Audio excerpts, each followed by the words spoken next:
तुम्हारे माता पिता भी सेल्फिश है। अगर आज से 10 साल बाद पैसे कमा के नहीं दोगे तो बोलेंगे घर पे बोझ हो गया, ये क्यों पैदा ले लिया। ना तो होली दिवाली मनाता है, वो एक एक सेकंड को यूज कर रहा है, अपनी औकात से बाहर जाके सोच रहा है, बड़ा सपना देख रहा है, अपने लिमिट को पुश कर रहा है, आगे निकलने की सोच रहा है। गोल तो बड़ा बनाओ और उस गोल के लिए मेहनत करो, सेक्रीफाइस करो, संघर्ष करो, पूरी जान लगा दो। जो बोल दे कि दिन में रात है तो रात है, दिन में बोले कि टॉर्च जला के पढ़ो तो दिन में टॉर्च जला के पढ़ो, रात में बोले अंधेरे में पढ़ो तो अंधेरे में पढ़ो। जैसे जो कहता है, जब जो कहता है वो चीज फॉलो करो, मेहनत करना सीखो और उस मेहनत पे, अपने टीचर के मेहनत पे और खुद के मेहनत पे ट्रस्ट करो और आगे बढ़ो। हेलो एवरीवन, आप सभी को एमआर का बहुत बहुत नमस्कार। तो इस वीडियो को आज हम इसलिए लेके आए हैं क्योंकि अगर अभी पढ़ाई आप शुरू करने जा रहे हैं, या 10 दिन पहले या 15 दिन या 20 दिन पहले आपने शुरू किया था, तो किस तरीके से आपको टारगेट करना चाहिए कि नीट 25 में आप 700 प्लस पे पहुंच सके। सर क्या बात कर रहा हूं, हमने तो सोचा ही नहीं, हमारी इतनी औकात ही नहीं सर। अरे यार, हम यहां तक कैसे नहीं। आप यहां पे कंपटीशन में कूदे हो और ये याद रखो कि आपको सिर्फ अपने लिमिट की बात नहीं करनी, बाकियों को भी देखना, उनसे आगे निकलना है, उनसे आगे निकलना है, अपने लिमिट को पुश करना, अपने कंफर्ट जोन से बाहर निकलना है, मेहनत करनी है, अपनी औकात से ज्यादा मेहनत करनी है और सपना बड़ा देखना है। क्योंकि जितना बड़ा सपना देखोगे ना, ग्रेविटी उसको नीचे खींचता ही है। अगर आप ये सोच रहे हो कि आपको टॉप 10 में आना है और उसके लिए जी तोड़ मेहनत करोगे तो टॉप 100 आने की गारंटी तो है। अगर आपने टॉप 100 आने की सोचा है, बहुत मेहनत करोगे टॉप 100 में भी आ सकते हो, नहीं तो थोड़ा नीचे अटकोगे तो टॉप 500 में आ जाओगे। टॉप 500 की सोचोगे तो 1000 तक आओगे, टॉप 1000 की सोचोगे तो 500 तक आओगे, सिर्फ सिलेक्शन की सोचोगे तो उसमें भी दिक्कत आ सकती है। तो अगर आपने एक साल समय दिया है, पैसे दिए, मेहनत दी है, पूरा टाइम दिया है, कीमत समय की होती है, एक साल अपने जीवन का यहां पे आपने दे दिया है, तो सपना तो बड़ा देख, कम से कम गोल तो बड़ा बनाओ और उस गोल के लिए मेहनत करो, सेक्रीफाइस करो, संघर्ष करो, पूरी जान लगा दो और फिर उस अपनी मेहनत पे भरोसा करना सीखो। रो मत, अपनी मेहनत पे भरोसा करो। ड्रीम देखो कि मुझे इस कॉलेज में जाना है, मैं डॉक्टर बनूंगा ही और इसके लिए मैंने मेहनत किया और मेरा मेहनत सफल होगा। 3 तरह के बच्चे पढ़ाई करते हैं। पहला, जो पढ़ाई तो करता है लेकिन उसको मुन्नी बुआ की शादी में भी जाना है, मुन्ना मौसा की बेटे की सगाई में भी जाना है, बर्थडे भी मनाना है। लाइफ इज वेरी इंपॉर्टेंट, हमारी लाइफ भी तो है सर, लाइफ बर्बाद थोड़ी ना करनी है। होली, दिवाली, छठ, ईद सब मनाना है उसको, लेकिन पढ़ रहा है, सीरियस है, लेकिन सीरियसनेस के साथ साथ लेक्चर भी देखता है। बैकलॉग आ जाए तो बैकलॉग कवर भी करता है। कभी कभी डीपीपी छूट जाता है, कभी टेस्ट छूट जाता है, लेकिन मेहनत कर रहा है और साथ में अपनी जीवन भी जी रहा है। पहला बच्चा। दूसरा बच्चा फुल मस्ती, वो आ रहा है, लेक्चर देखता है यूट्यूब पे, अरे भाई साहब उसको चाहिए फुल फन। ओ भाई साहब मजा आ गलो रे, अरे भाई ओ हो, अरे जीवन फन में चल रहा है ना, मस्ती में चल रहा है। और कभी बैकलॉग आ जाए, कोई बात नहीं, 10 दिन का हुआ है, 20वें दिन क्लियर करेंगे, अरे कोई बात नहीं, 2 में बैकलॉग हो गया, 3 में चले जाते हैं, 3 से 4 में जाएंगे, 4 से क्रैश कोर्स में जाएंगे। ये वाले बच्चे होते हैं, ठीक है। तो पढ़ना, उसको नीट की तैयारी करनी है, लेकिन ठीक है, चलता रहे। और एक तीसरा बच्चा होता है जो ना तो मुन्ना बुआ की शादी में जाता है, ना मुन्नी मौसी की बेटी की शादी में जाता है, ना तो होली दिवाली मनाता है। वो एक एक सेकंड को यूज कर रहा है, अपनी औकात से बाहर जाके सोच रहा है, बड़ा सपना देख रहा है, अपने लिमिट को पुश कर रहा है, आगे निकलने की सोच रहा है। अगर ये सब आप करेंगे, अपनी लिमिट को पुश करेंगे, अपनी औकात से ज्यादा काम करेंगे, मेहनत करेंगे, सारी अपने पढ़ाई को नहीं, लाइफ के सारी चीजों को मैनेज करेंगे, एक भी बैकलॉग उसका नहीं होता है तुरंत कवर करता है। जेन्युइन रीजन से अगर बैकलॉग आ जाए, सारे टेस्ट दे रहा है, सारी डीपीपी कर रहा है, सब टाइम पे कर रहा है। इस कैटेगरी में हो बता दो, तो ज्यादातर बच्चे 60-70% बच्चे कैटेगरी 1 में होता है। फाइनल रिजल्ट आता है तो सबसे ज्यादा दुख इनको होता है, पहले तरह के बच्चों। पढ़ तो रहे थे लेकिन थोड़ा थोड़ा लिटिल इंजॉयमेंट की वजह से उनका लिटिल रह जाता है। बीच वाले बच्चे को तो कोई टेंशन ही नहीं है क्योंकि इसने सोचा ही नहीं था सिलेक्शन के लिए, इसको तो फन चाहिए था, मौज मस्ती फन चाहिए था, ठीक है। तीसरे बच्चे का सिलेक्शन होगा। सबसे ज्यादा दुख किसको होगा? पहले का। उसने समय भी दिया, पढ़ाई भी की, लेकिन पढ़ाई के साथ अपने लाइफ को भी एंजॉय करना। मैं ये नहीं कहता हूं कि कंपटीशन में आने के बाद लाइफ को एंजॉय नहीं करना, लाइफ को एंजॉय करना है, लेकिन कंपटीशन एक तपस्या है। अगर आप पहले वाले बच्चे होते हो ना, तो बिल्कुल सही तरीका यही है पढ़ाई करने का, लेकिन इससे आप स्कूल की परीक्षा पास कर सकते हैं, बोर्ड पास कर सकते हैं, कंपटीशन नहीं। कंपटीशन में आपको खुद से ही नहीं, पूरी कम्युनिटी से आगे निकलना। तो जो सच है वही बताऊंगा, इससे आप मोटिवेट होते हो, डीमोटिवेट होते हो, आई डोंट केयर। सच जरूरी है आपके लिए जानना। मैं बोल दूं उछलते कूदते रहो, नीट पार कर पाओगे, तो शायद ऐसे कर भी जाते होंगे 1% बच्चा, 99% ऐसे नहीं कर पाता है। तो आप या तो दिमाग से सुपर स्ट्रांग हो या बहुत लकी हो। दो केस एग्जिस्ट करता है जहां पे इस तरीके से भी नैया पार हो जाती है।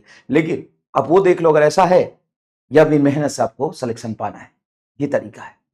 ठीक है, तो आज मैं बात करूंगा कि 700 का रोड मैप क्या होगा, कौन से मंथ में आपको क्या करना है, एकदम डिटेल बताऊंगा। तो सबसे पहले बेटा, जब आप नीट की तैयारी करना शुरू करते हैं तो सबसे पहले एक दिन बैठ के तो यह सोचना चाहिए आपको कि वाई डॉक्टर, हमें डॉक्टर क्यों बनना है। जब आप 10 रीजन लिखेंगे, उस 10 रीजन में से आपका रीजन कौन सा, उसको समझने की कोशिश करिए। पिछली बार आपसे क्या गलती हुई थी, 11th में है तो क्या गलती हुई थी जो आप 12th में नहीं दोहराना चाहते हैं, या 12th में क्या गलती हुई जो ड्रॉपर में नहीं दोहराना चाहते हैं। इस चीज को जब तक आप लिखेंगे नहीं, एक्सेप्ट नहीं करेंगे, तब तक आपकी समस्याओं का समाधान नहीं होगा। तो ये 4 चीजें हैं जिस पे हमें बात करनी है। कहां गया ये 4 चीजें? ये 4 चीजें, अगर इन चारों चीजों को आप अच्छे से समझ गए तो आपका सिलेक्शन हो जाएगा। मैंने इस साल 2024 में भी बात किया, 23 में भी बात किया था, 24 में भी कम से कम 500 बच्चों से, 500 नहीं ज्यादा हो गया, 70-80 बच्चों से मिला होगा जो सेलेक्ट हो रहे हैं। 70-80 बच्चों से लगभग मैं मिला हूं और बहुत सारे बच्चों से मेरी बात हुई है। सभी बच्चों से मैंने बहुत सारे सवाल पूछे और उस सवाल के बेसिस पे आपको मैं बताऊंगा। तो मतलब भैया दीदी को फॉलो करना है नहीं, उन भैया दीदी से जो सेलेक्ट हो उनसे मैंने पूछा कि आप यूट्यूब पे वीडियो देखते थे या आप किसी भैया दीदी को यूट्यूब पे स्ट्रेटजी वीडियो देखा, आपने फॉलो करा? बोले नहीं सर, जो बैच में आपने बताया वही फॉलो किया। तो सबसे पहला काम है कि मैं ये नहीं कह रहा हूं कि जितने भी भैया दीदी वाले वीडियोस होते हैं वो खराब हो, वो सच है, वो अच्छा है, लेकिन वो उनके माइंडसेट से है, वो सबके लिए जनरलाइज हो ये जरूरी नहीं है। पहली बात इतना ध्यान रखिएगा। और वो भी काम की बात बताते हैं, ऐसा नहीं है, उसको फॉलो तो करो, गलती तुम्हारी भी है, वीडियो तुम 1000 देखते हो, फॉलो कहां कर पाते? तो फॉलो अगर अच्छे से करो तो सब सही है, मैं किसी को गलत नहीं बोलूं। लेकिन वो जो बच्चे हैं उनमें से मैंने पूछा कितने लोगों ने देखा, कोई नहीं देखा। तो सबसे पहली बात, अब खुद ही तुम डिसाइड करो। दूसरी बात, ये 4 चीजें होती है बेटा जिसपे हमें फॉलो करना चाहिए कि सिलेबस कैसे कंप्लीट करना है, सिलेबस कैसे कंप्लीट करना है, कब कब क्या क्या पढ़ना है। दूसरा, स्टडी मटेरियल कौन कौन सा फॉलो करना है, टेस्ट कितने देने हैं, कहां देने हैं, उसकी एनालिसिस कैसे करनी है, और रिवीजन कैसे करना है। ये 4 चीजों पे आपने सिस्टमैटिकली कंबाइन कर लिया तो आपका सिलेक्शन हो जाएगा। सिलेक्शन सिर्फ लेक्चर देखने से नहीं होता है, सिलेक्शन एक प्रोसेस है, उस प्रोसेस में कहीं एक जगह पर अटकेंगे आपका सिलेक्शन रुक सकता है। तो पूरी बातें हम यहां पे करने वाले हैं। तो सबसे पहले अगर मैं सिलेबस की बात करूं तो सिलेबस कवर कैसे करना और कहां करना है ये बहुत इंपॉर्टेंट है।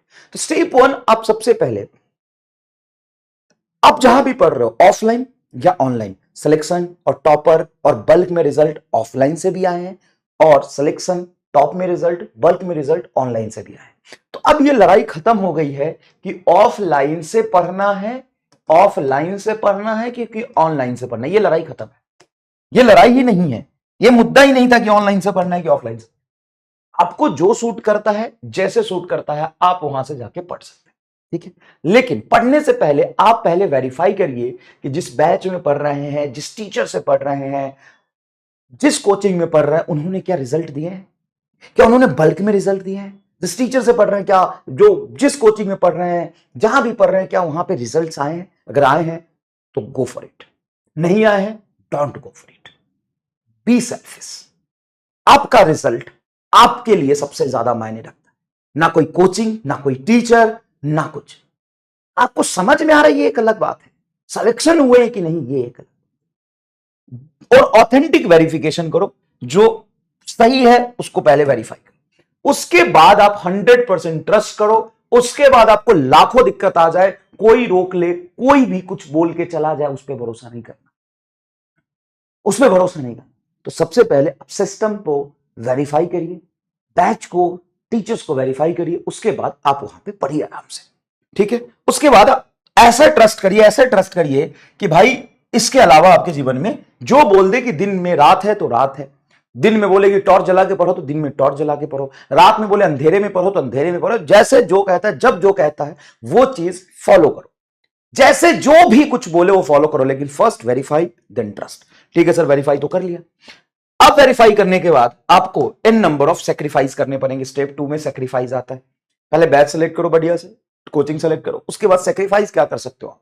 सेक्रीफाइस जितने भी यूट्यूब पे आपको लगता है कि ये काम का कोई भी भैया दीदी का चैनल हो या कोई पढ़ाने वाला चैनल हो, आपको लगता है कि आपको वहां से फायदा हो रहा है, आपने अगर पिछले 2 साल से 2 महीने से 6 महीने से फॉलो किया है तो कोई डेवलपमेंट हुआ तो फॉलो करो, और नहीं हुआ तो अनसब्सक्राइब करो।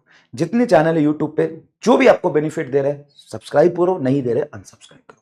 न्यूज़पेपर पढ़ना बंद कर दो, टीवी चैनल पढ़ना बंद कर दो। जो आपके दोस्त नीट की सीरियस तैयारी करते हैं उनसे दोस्ती करो, जो नीट की तैयारी नहीं कर रहे हैं उनसे दुश्मनी करो। घर वालों से रिश्ता नाता तोड़ दो। आज से बोलो मम्मी पापा भाई बहन आपसे हम नहीं तुम नहीं, कोई रिलेशन कोई चाचा भैया ताऊ नहीं, सब बंद कर दो।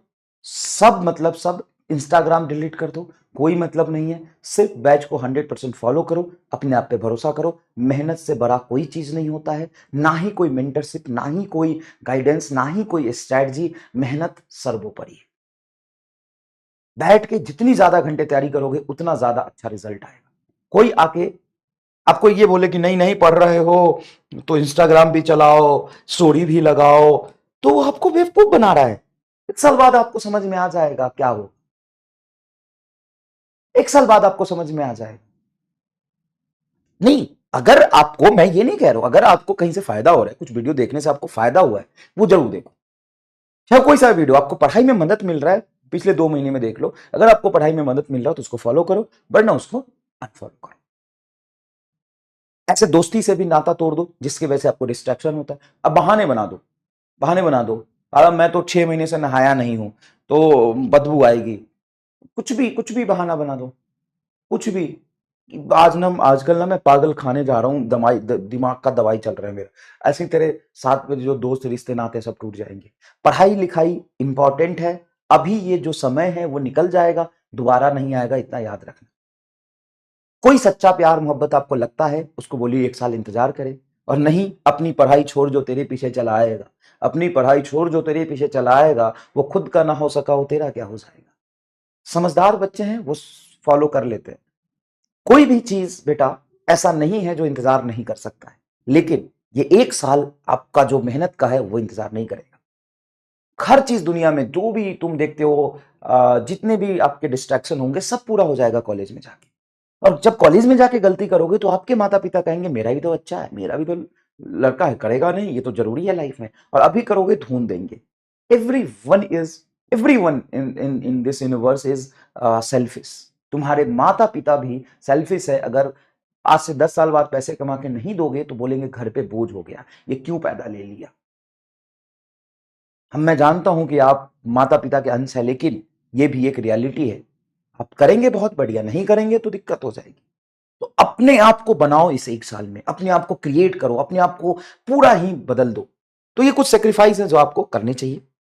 उसके बाद देखो, स्टेप 3 में आपको फॉलो कैसे करना है। ऐसा नहीं है, जितने बच्चों से मैंने जो सेलेक्ट हुए बात किया, ऐसा नहीं है कि उन्होंने कुछ अलग से काम किया है। बस जो उनको करना होता है प्रोसेस में, उसको वो पूरे 1 साल तक कर, इसी से सिलेक्शन होता है। कोई और चीज नहीं है जो आपको सिलेक्शन दिलाए।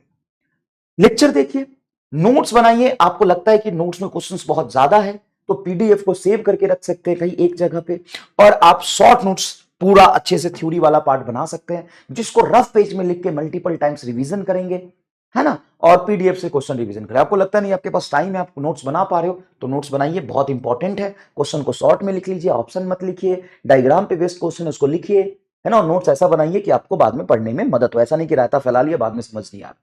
उसके बाद डीपीपी करना मस्ट है। डीपीपी वही तो लैंग्वेज होता है, वही तो लैंग्वेज पकड़ के आपको समझना पड़ेगा कि लैंग्वेज हमें समझ आ रहा है कि नहीं, वहां से हम एनालाइज कर रहे हैं कि नहीं, कौन सा फॉर्मूला लगेगा, किस तरीके से क्वेश्चन सॉल्व होंगे। सिर्फ पढ़ने से समझने से कुछ नहीं होता है, आपको परफॉर्म करना है, आपके नंबर आने चाहिए एग्जाम, आपसे सवाल सॉल्व होने चाहिए। भाई पढ़ के तो मजा आ गया, सब समझ में आ गया, अरे वो सब समझ में आ गया तेरा फोबिया है बेटा। तेरे से सवाल लगेंगे डीपीपी के, तब प्रूफ हो गया कि तुम्हें समझ में आया। और उसके बाद तुम कुछ भूलोगे भी। तो रफ पेज में लिख लिख के आपको क्या करना, रिवीजन करना है। उसके बाद कोई भी पीवाईक्यू का पीडीएफ हो, वहां से आप उस चैप्टर के पीवाईक्यू कर ले जब चैप्टर पूरा हो जाता है तब। उसके बाद आपके जो शॉर्ट टेस्ट होते हैं, शॉर्ट टेस्ट दीजिए, टेस्ट की एनालिसिस करिए, जो भी जहां भी आपको दिक्कत आ रही है, फिर उसको लिख लिख के चैप्टर वाइज रिवीजन करिए। और उसके बाद आप फिजिक्स में एनसीईआरटी समय मिलता है तो पढ़ सकते हैं, कोई भी प्रैक्टिस बुक आप तब सॉल्व करेंगे। ये प्रोसेस है। आप डायरेक्टली यहां जंप नहीं कर सकते कि हम टेस्ट दे देते हैं। आप बिना लेक्चर देखे डीपीपी सॉल्व नहीं कर सकते। आप नोट्स बना लिया, डीपीपी सॉल्व कर लिया, डायरेक्टली ये किताब सॉल्व नहीं कर सकते। अब क्या जरूरी है क्या जरूरी नहीं है, ये मुद्दा ही नहीं है डिबेट का। डिबेट का मुद्दा यह है कि स्टेप क्या होना चाहिए, किसके बाद क्या करना है, किस चीज के बाद क्या करना है। सबसे पहले आपको लेक्चर्स देखने, सबसे पहले आपको लेक्चर देखना है। बिना लेक्चर देखे, बिना लेक्चर देखे आप यहां पे कैसे जमेंगे? तो सबसे पहले आपको लेक्चर देखना है, उसके बाद आपको नोट्स बनाने हैं। शॉर्ट नोट्स, डिटेल नोट्स बनाइए, पूरे नोट्स बनाइए, जैसा आपको महसूस होता है वो करिए। आप अगर मान लो कि शॉर्ट नोट्स ही बनाते हो लेकिन आप डीपीपी पूरा कर लेते हो, रिवीजन कर लेते हो, पीवाईक्यू कर लेते हो, टेस्ट दे लेते हो, तो बहुत अच्छी बात है। ये इंपॉर्टेंट नहीं है कि तुम सजा सजा के पूरे नोट्स बताओ और ये सब मिस हो जाए। अगर ये सब मिस हो रहा है तेरा, मेरी बात सुन, अगर ये इसके चक्कर में, पूरे नोट्स बनाने के चक्कर में ये मिस हो रहा है तो गलत जा रहा है, गलत जा रहा है। कोई फायदा नहीं, नोट्स बना के कोई काम नहीं आएगा। शॉर्ट नोट्स बनाओ, छोड़ दो, पीडीएफ से रिवीजन करो, लिख लिख के पीडीएफ से रिवीजन करो, शॉर्ट नोट्स बनाओ और इस डीपीपी स्किप करो, उसको रिवीजन करो, थ्योरी को, पीवाईक्यू सॉल्व करो, टेस्ट दो, टेस्ट के बाद टेस्ट की एनालिसिस करो, फिर उसका रिवीजन करो और एनसीईआरटी और कोई अदर बुक की प्रैक्टिस करो बाद में। सर यही तक बहुत हालत खराब हो गया, तो यहां से सिलेक्शन मिल जाएगा, सिलेक्शन यहां से मिल जाएगा। लेकिन अगर 700 प्लस में चाहिए तो ये टच करना पड़ेगा। कौन सी बुक करें सर? एनसीईआरटी पंच है, पीडब्ल्यू की मॉड्यूल है, इनफ है। एनसीईआरटी पंच है, पीडब्ल्यू मॉड्यूल है, इनफ है। अगर यहां तक कर लेते हो तब यहां पे जंप करो और ये सब फॉलो करो कि लिमिटेड कंटेंट और उसका मैक्सिमम रिवीजन। मान लिया कि आप जब पढ़ना शुरू करते हैं, पढ़ कहीं और से रहे हैं, रिवीजन कहीं और कर रहे हैं, चैप्टर का पीडीएफ कंटेंट कहीं से और लाके सॉल्व कर रहे हैं, सबसे क्या फायदा? कि आपको आपके बैच में पूरा कंटेंट नहीं मिला है क्या? सर मिला है। तो लिमिटेड कंटेंट रखेंगे तभी लास्ट में उसको आप कंपाइल कर पाएंगे। अगर आप अनलिमिटेड कंटेंट क्रिएट कर लेते हैं 2-4 चैप्टर में और बाद में कुछ भी नहीं करते तो बेकार है। और बाद में आप जाके बाद वाले चैप्टर भी नहीं कर पाते हैं और स्टार्टिंग के चैप्टर में इतना कर लेते कि उसको समेट नहीं पाते हैं, तो सब खराब, सब खराब। तो अपनी अपनी कैपेबिलिटी है बेटा। अगर आप ये पूरा नोट्स बना के डीपीपी कर पाते हो, ऐसा बच्चा भी बहुत सारा करता है, आपको लगता है कि आप नहीं कर रहे हो तो आप में गलती है। बहुत सारा बच्चा पूरे नोट्स बनाते हैं फिर डीपीपी करता है, ये पूरा प्रोसेस फॉलो करते हैं। इस पूरे प्रोसेस को एक दिन नहीं, एक वीक नहीं, एक महीने नहीं, ये पूरा प्रोसेस आपको फॉलो करना है फरवरी मिड तक। और फरवरी मिड के बाद अपने बैच के तो टेस्ट देने ही, एक भी टेस्ट नहीं छोड़ना है, एक भी टेस्ट नहीं छोड़ना है। अगर छूट गया गलती से किसी भी वजह से, उसको घर पे बैठ के देना है। सिलेबस अगर नहीं हुआ है तो बैकलॉग डिटेल लेक्चर मैंने दिया हुआ है, वहां से ले लीजिए। या बैच में अभी ज्वाइन कर रहे हैं तो अभी से भी सिलेबस हो जाएगा, या फिर आपका अभी शुरू कर रहे हो, किसी ऐसे बैच से पढ़ रहे हो जो आगे निकल गया है तो वन शॉट से कवर कर लो। डिटेल बैकलॉग लेक्चर है, वहां से कवर कर लो। अपने वीक पोर्शन को पहचानो, उसको धीरे धीरे पहले पहले थोड़ा कर लो। तो आपको समय पूरा देना पड़ेगा। ये ना मतलब दानव की तरह, एकदम राक्षस की तरह पढ़ने वाले बच्चे पढ़ाई कर रहे हैं और आप अगर इंसान की तरह पढ़ेंगे ना तो पीछे छूट जाएंगे। मैं ये कहना चाहता हूं कि इन सब के बाद ना आपको इन सब चीजों को पहले एक्सेप्ट करना है कि हाँ चलो मैं करने के लिए तैयार हूं। पहले एक्सेप्ट करो, फिर खुश होकर इसको करो और अपने मेहनत पे भरोसा रखो कि तुम मेहनत कर रहे हो, तुम्हारा मेहनत है, तुमको मिलेगा। इसे कैसे नहीं मिलेगा? तुम पढ़ते हो नहीं, परेशान ज्यादा होते हो। पहले मेहनत करो, अपने मेहनत पे ट्रस्ट करना सीखो। दुनिया भाई टांग खींचने के लिए खड़ी है, तुम खुद ही अपना टांग खींचोगे तो कैसे होगा? तुम मेहनत करो, जितोड़ मेहनत करो, एकदम आग लगा दो और फिर उस पर ट्रस्ट करो अपने आप पे कि हाँ। इसीलिए तो मैं कह रहा हूं कि ऐसे जगह पे ज्वाइन करो जहां पे रिजल्ट आए हो, ऐसे टीचर से ज्वाइन करो जिससे आपका फ्रीक्वेंसी मैच कर रहा हो। मेहनत करना सीखो और उस मेहनत पे, अपने टीचर के मेहनत पे और खुद के मेहनत पे ट्रस्ट करो और आगे बढ़ो। समझ में आया कि नहीं आया? और जहां तक सिलेबस की बात है, अगस्त अभी चल रहा है, मिड नवंबर तक या नवंबर एंड तक आपका कंप्लीट 11th हो जाना चाहिए।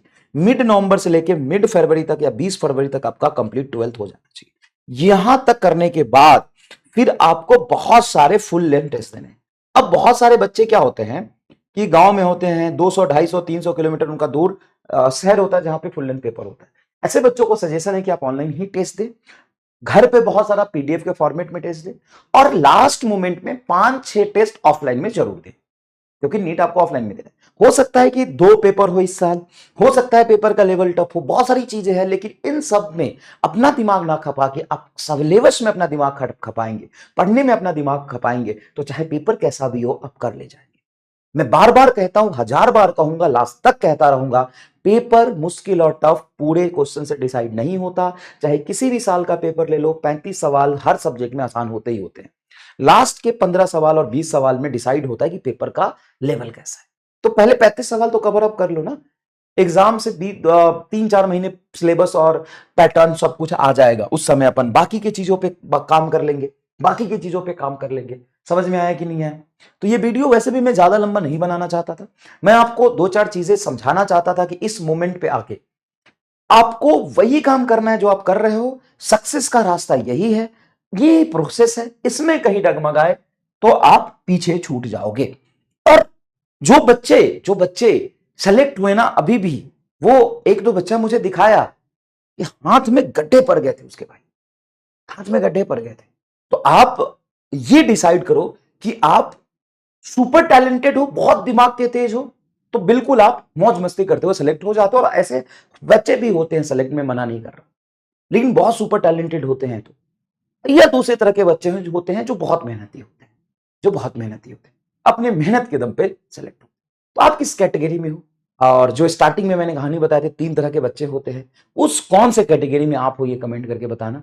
देखते हैं, मैंने बताया था 60-70% बच्चे पहले कैटेगरी में होते हैं, दूसरे कैटेगरी में मौज मस्ती वाले में 20% होते हैं, एकदम ही नॉन सीरियस, और 5-7%, 10% ही वो बच्चा होता है जो सब कुछ सेक्रीफाइस करता है। अब आते हैं बैकलॉग। तो बैकलॉग का मैंने बता दिया कि आपको कैसे कवर करना है। अगर आपके बैकलॉग हैं और जिस बैच में आप जा रहे हो वहां पे 2-3 चैप्टर निकल गया है, तो फटाफट वन शॉट से उसको कंप्लीट करो। ऐसा नहीं है, उसको तो कर ही सकते हो वन शॉट से, बाकी के करो। क्योंकि अभी अगर तुम सोच रहे हो 20 दिन का बैकलॉग है, लेकिन यही 20 दिन का बैकलॉग अगर 30 दिन में कन्वर्ट हो गया या 20 दिन का भी रह गया, तो फरवरी के 20 दिन महंगे पड़ जाएंगे ना।